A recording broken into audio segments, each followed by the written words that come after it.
ناظرین، بریک سے پہلے بات ہو رہی تھی ڈاکٹر ابصار علی کے ساتھ کرونک رینل فیلئر کے متعلق. آئیے بات چیت کا سلسلہ آگے بڑھائیں. ڈاکٹر صاحب، جیسے کہ آپ نے بتایا کہ ابتدائی طور پر تو ادویات کے ذریعے ان کو تبدیل کر کے جو وجہ ہے اس کو کنٹرول کر کے کوشش کی جاتی ہے کہ نقصان کم سے کم کر دیا جائے. لیکن اسی طرح سے بے شمار ایسے لوگ ہیں جو اپنے گردوں سے کافی حد تک مطلب ان کے گردے ناقابل تلافی نقصان کا شکار ہو چکے ہوتے ہیں، اور سچویشن وہاں پہ پہنچ جاتی ہے جہاں پہ ڈائلسس کی ضرورت پیش آنے لگتی ہے. جی، ڈائلسس کس طرح کا عمل ہے؟ اس میں یہ ہے کہ دیکھیں، اس میں جو مریض جو آتا ہے ہمارے پاس، اس کا سب سے پہلا مطلب یہ ہوتا ہے، ریکویسٹ اس کی یہ ہوتی ہے کوئی ایسا کام کیا جائے کہ ڈائلسس پہ نہیں جانا پڑے.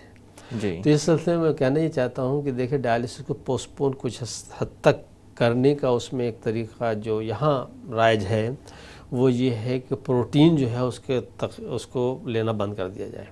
اب پروٹین جو ہے وہ ایک سبسٹریٹ ہے جو کہ جس سے یوریا بنتا ہے. جی. اور پروٹین جو ہے ہمارے جسم کے لیے ضروری بھی ہے. تو اگر آپ پروٹین نہیں لیں گے تو نقاہت ہو جائے گی، کمزوری ہو جائے گی، لیکن یوریا بھی کم ہو جائے گا. تو ٹیکنیکلی اسپیکنگ اگر دیکھا جائے تو یوریا کم ہونے سے ڈائلسس تھوڑا سا پوسٹپون ہو سکتا ہے، لیکن اس کے نقصانات بہت زیادہ ہیں. اس لیے کہ اس کے جو نقاہت ہے اور کمزوری اور جسم میں جو اس کے اثرات ہیں، اس وجہ سے اس کو دوسری بیماریاں پکڑ لیں گی، اور اس بیماریوں سے اس کی جو لائف اسپین جس کو کہتے ہیں اس میں کوئی اضافہ نہیں ہوگا. یہ بات اسٹڈیز میں اچھی طرح سے دیکھی گئی ہے. اب یہ ہے کہ ڈائلسس کے اگر اس کو صحیح طور پہ صحیح وقت پہ ڈائلسس شروع کیا جائے تو اس سے مریض کو فائدہ ہوگا. ڈائلسس یہ ہے کہ ہفتے میں 3 دفعہ کروانے کی ضرورت پڑتی ہے. ہر ڈائلسس جو ہے تقریباً 3 سے 4 گھنٹے کا ہوتا ہے، اور جو نئے ڈائلائزر ہیں اسے 3 گھنٹے کے بھی ہوتا ہے. اور اس کا جو پرسکرپشن ہے وہ ڈاکٹر لکھتا ہے کہ اس طور پہ ڈائلسس ہوگا، اتنا اس میں پانی نکالا جائے گا، اتنا سوڈیم ہوگا، اتنا پوٹاشیم ہوگا، اتنا کلورائڈ، بائی کاربونیٹ، ایسیڈوسس اس حساب کا ہوگا. تو اس میں ڈاکٹر کی سپرویژن سے یہ ہفتے میں 3 دفعہ ڈائلسس ہوتا ہے.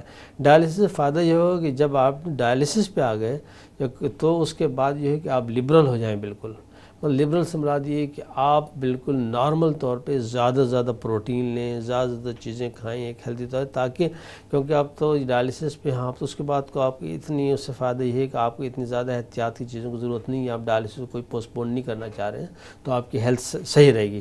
لیکن اس کے باوجود اگر آپ اسی کوشش میں لگے رہیں، ارلی ڈائلسس اسٹارٹ کرنے کی بات ہو رہی ہے مطلب نہیں، نارمل ڈائلسس میں بھی نارمل ڈائلسس. ارلی ڈائلسس تو اب یہ کہ تھوڑا سا کنٹروورشل ہے کہ we should start the early dialysis اور ناٹ، کیونکہ ارلی ڈائلسس کے اپنے مسائل ہیں.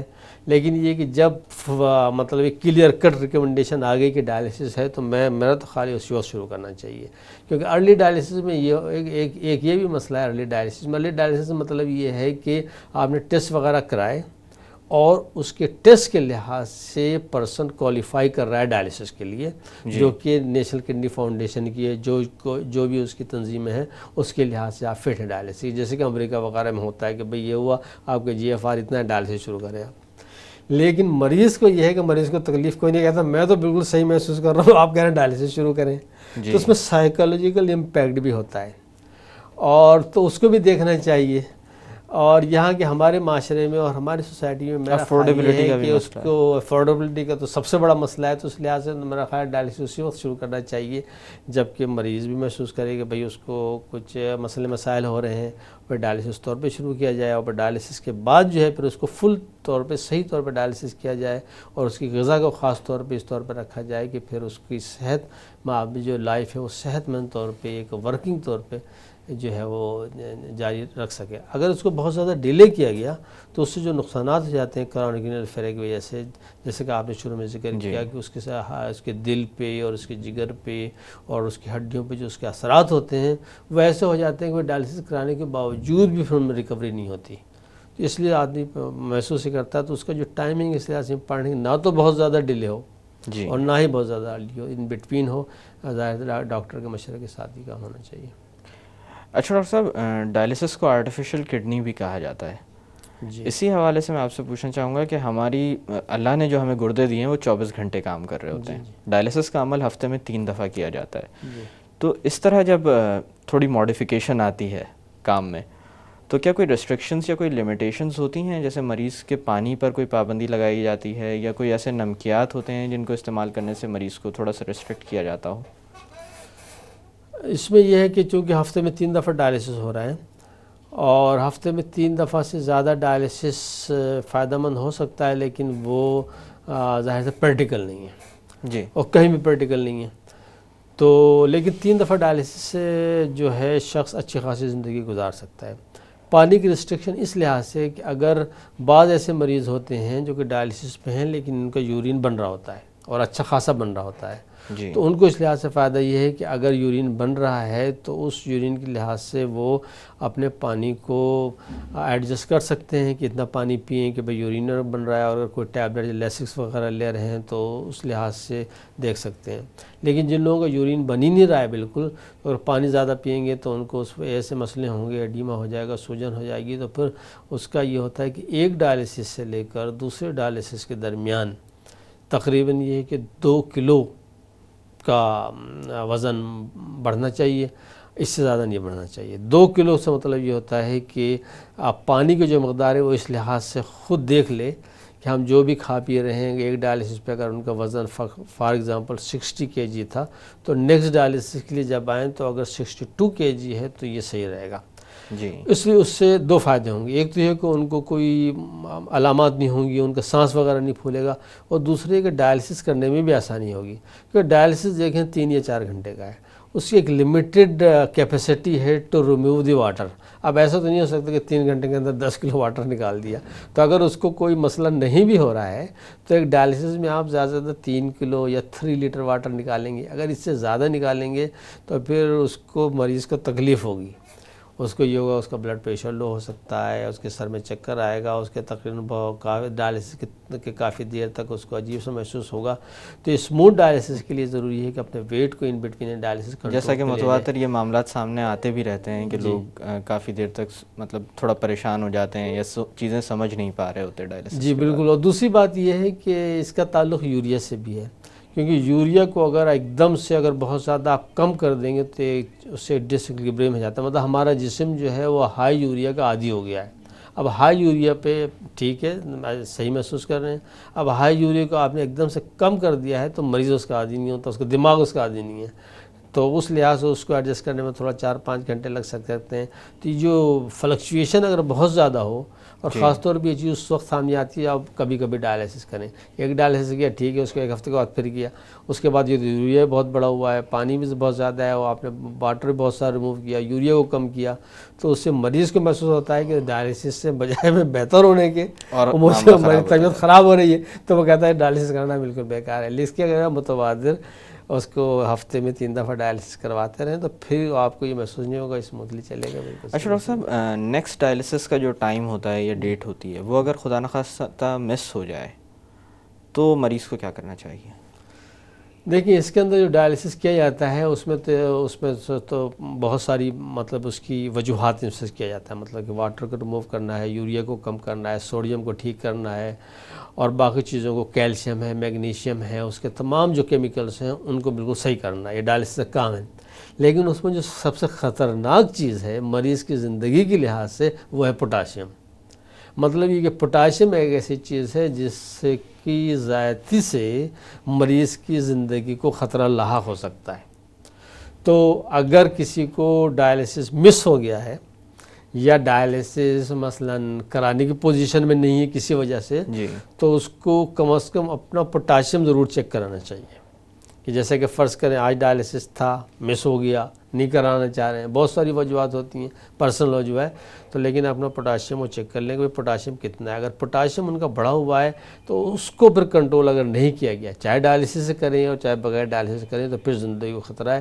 اور اس کے لیے میں یہ کہوں گا کہ ڈائلیسس مس ہو گیا تو سب سے امپارٹنٹ چیز یہی ہے. اور ہم لوگ مس کر کے جو پیشنٹ آتا ہے اس کا بھی عام طور پر روٹین یہ ہے کہ اس کا ڈائلیسس سے پہلے بلڈ ٹیسٹ کر لیا جاتا ہے کہ اس کو فوری طور پہ کسی ایسی چیز کی ضرورت نہیں. کہ ڈائلیسس جب آپ شروع کرتے ہیں تو ظاہر سی بات ہے فوری طور پہ چیزیں صحیح نہیں ہو جائیں گی. It takes time. 4 گھنٹے کا ڈائلیسس شروع کیا گیا ہے تو 3-4 گھنٹے کے بعد چیزیں نارملائز ہوں گی. لیکن اگر یہ چیزیں تو اس کو فوری طور پہ دواؤں سے بھی کنٹرول کرنا پڑے گا. ڈاکٹر صاحب، بے شمار مریضوں کو جو ڈائلیسس پہ ہوتے ہیں مستقل، ان کے اندر اے وی فسٹولا بنایا جاتا ہے جو ہاتھ وغیرہ میں اکثر بناتے ہیں. جس میں ایک شریان اور ایک وین اور ایک آرٹری کا بنایا جاتا ہے. تو اس کے حوالے سے میں پوچھنا چاہوں گا کہ کیونکہ خاصا مہنگا عمل ہوتا ہے اور خاصا نازک بھی ہوتا ہے. جی. تو کس طرح کی احتیاط درکار ہوتی ہے تاکہ وہ فسٹولا جو بنایا گیا ہے وہ دیر تک قائم رہے اور زیادہ عرصے تک وہ قابل استعمال رہے؟ فسچولا میں یہ ہے کہ فسچولا بنانے کا جیسے آپ سوچیں کوئی شخص کے فسچولا فرض کر بنانا ہے تو جہاں پہ فسچولا بنانا ہے اس آرم میں اس ہاتھ میں کسی قسم کی ایکٹیویٹی کو بالکل ترک کر دیا جائے. مثلا اگر عام طور پہ یہ ہوتا ہے جو رائٹ ہینڈڈ ہے لیفٹ ہینڈ پہ فسچولا بنایا جاتا ہے پہلے. تو اب لیفٹ ہینڈ پہ فسچولا بنانا ہے اس میں نیچے کی طرف بنایا جا سکتا ہے اوپر کی طرف بنایا جا سکتا ہے. اس کی میپنگ ہوتی ہے سرجن اس کو دیکھتا ہے فزیشین بھی دیکھتا ہے اور یہ ڈکلیئر کرتا ہے کہ ہاں بھئی یہاں پہ فسچولا بن سکتا ہے. بہت سے مریضوں میں ڈائبٹیز وغیرہ میں خاص طور پر ان کی رگیں موٹی ہو جاتی ہیں فسچولا بننا ممکن نہیں ہوتا ہے. اس کے لیے گرافٹ ہوتا ہے. گرافٹ فسچولا میں فرق یہ ہوتا ہے کہ فسچولا میں تو یہ ہوتا ہے کہ ایک آرٹری اور وین کے درمیان ایک سوراخ کر کے اس کو جوڑ دیا جاتا ہے جس سے بلڈ فلو بڑھ جاتا ہے. کیونکہ مشین میں جو بلڈ جا رہا ہے بہت تیزی سے جا رہا ہے اس لیے فسچولا جو ہے اس کی ضرورت ہوتی ہے. گرافٹ میں یہ ہوتا ہے کہ بجائے سوراخ کے ایک پلاسٹک کی ٹیوب آرٹری اور وین کے درمیان لگا دی جاتی ہے جس کو گرافٹ کہتے ہیں. تو اس کی احتیاط میں یہ ہے کہ اس کو چھیڑ چھاڑ نہیں کی جائے اس جگہ سے. اس پہ کبھی بلڈ پریشر نہیں چیک کیا جائے. کوئی بھی وہاں پہ آئی وی لائن نہیں دکھی جائے. وہاں پہ کوئی انجیکشن نہیں لگایا جائے کسی اس طور پہ. اور یہ کہ اس کو سونے میں چلنے پھرنے میں اور عام فزیکل ایکٹیویٹیز میں اس کو بچا کے رکھا جائے. تو یہی اس کی احتیاطی تدابیر ہے. اچھا ڈاکٹر صاحب ڈائلسس کے ساتھ ہیپاٹائٹس بی اور سی کا معاملہ بڑا خطرناک تصور کیا جاتا ہے. کافی لوگ ڈائلسس سے بچنے کی بھی کوشش کرتے ہیں تو اس کی وجہ یہی ہوتی ہے کہ وہ یہ وجہ بار بار سامنے آتی ہے کہ ہیپاٹائٹس بی تو نہیں ہو جائے گا یا سی تو نہیں ہو جائے گا کیونکہ مشین پر سے خون جا کر واپس آ رہا ہوتا ہے. تو یہ بات کس حد تک درست ہے؟ اس میں یہ ہے کہ مریض وہ جب ڈائلسس ہر ڈائلسس کے بعد مشین کی صفائی کی جاتی ہے اور اس کے ساتھ جو کیمیکلز ہوتے ہیں وہ ہیپاٹائٹس بی اور ہیپاٹائٹس سی کی جو وائرس ہیں اس کو ڈسٹرائی کر دیتے ہیں. اور آئیڈیلی یہ ہوا کہ اس سے کنٹامنیشن سے مریض کو یہ مرض لگنا نہیں چاہیے. اس کے باوجود احتیاطی طور پہ اور خاص طور پہ پاکستان میں یہ کیا گیا ہے اور زیادہ تر ڈائلسس سینٹر میں تقریباً سب میں یہ ہے کہ اگر یہ پتہ ہو کہ ہیپاٹائٹس سی یا بی ہے تو اس کی مشینیں الگ ہوتی ہیں. ہیپاٹائٹس سی کا ہے تو ہیپاٹائٹس سی کا جو پیشنٹ ہے اس کو اسی مشین پہ ڈائلسس کرنا چاہیے جس کو ہیپاٹائٹس سی کے لیے مخصوص کیا گیا ہے کہ اس کو آلریڈی ہے. جو اگر کسی کا ہو کہ ہیپاٹائٹس سی نہیں ہے تو اس کو اس مریض اس مشین پہ نہیں لگانا چاہیے. جس طرح ہیپاٹائٹس بی کی مشین الگ ہے تو اس طور پہ اس کو کیا جاتا ہے. مشینوں سے ہیپاٹائٹس بی اور سی کا اگر خدشہ ہے تو اس میں سب سے امپارٹنٹ چیز یہ کہ مشینوں کی جو صفائی ہے اس طور پہ کی جائے. جو اسٹینڈرڈ اس کا پروٹوکال ہے جو مشین کے ساتھ لکھا ہوا آیا ہے اس کو فالو کیا جائے تو پھر یہ چیزیں نہیں ہوں گی. اور ہر جگہ تقریباً یہ اسٹینڈرڈ ہے کہ جب بھی آتا ہے ڈائلسس یونٹ میں پہلے اس کے ہیپاٹائٹس بی اور سی چیک کیا جاتا ہے. اس کی ریٹن رپورٹ آتی ہے اس کے بعد ہی ڈائلسس کیا جاتا ہے. ہیپاٹائٹس بی اور سی بذات خود گردے کے مرض کی وجہ ہیں. مطلب اگر کسی ہیپاٹائٹس سی ہے ہیپاٹائٹس بی ہے تو اس سے گردے خراب ہو سکتے ہیں. تو یہ دونوں ہی مطلب ٹو وے ٹریفک ہے اور اس میں زیادہ جو ہائیجین ہے اور ڈاکٹرز کا اور ڈائلسس یونٹ کا اس میں بڑا امپارٹنٹ رول ہے کہ اس کو صحیح طور پہ اس کو ہینڈل کریں اور کوئی ایسی بے احتیاطی نہ کریں جس سے کہ مرض جو ہے ایک مریض سے دوسرے مریض کو لگ سکے. ڈاکٹر صاحب یہاں تھوڑی دیر کے لیے باتوں کا سلسلہ روکتے ہیں. ناظرین وقت ہوا ایک چھوٹی سی کمرشل بریک کا. بریک سے واپس آ کر کرونک رینل فیلئر کے متعلق مزید بات کی جائے گی. Stay with us.